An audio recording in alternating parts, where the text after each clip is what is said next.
पैशाचा वाद गेला विकोपाला, एकाची निर्घृण हत्या। पैशाच्या वादावरून दोघ्या सख्या भावाने एकाची धारदार शस्त्राने निर्घृण हत्या केल्याची घटना काल दिनांक 15 मेच्या रात्री 11 ते 11:30 दरम्यान रामटेक दुधाळा मार्गावरील नगर परिषदेच्या क्वार्टर मागील भागात घडली आहे। हर्षल धनराज कोटांगडे वय 26 वर्ष, राहणार विनोबा भावे वार्ड रामटेक असे मृतकाचे, तर दुर्गेश राजकुमार इंगोले वय 28 वर्ष व स्वप्नील राजकुमार इंगोले वय 24 वर्ष अशी आरोपींची नावे आहेत। पैशांच्या विषयावरून हा वाद झाला तथा वाद विकोपाला गेला। दरम्यान आरोपींनी हर्षलवर चाकूने सपासप वार करून त्याला गंभीर जखमी केले।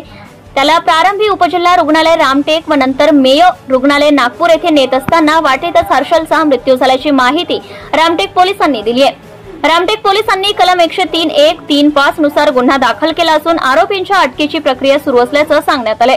तर पुढील तपास सुरू आहे। जनता टाइम्स जटा टीव्ही चॅनलसाठी राजू कापसे, उपसंपादक। Subscribe now and press the bell icon. Never miss an update.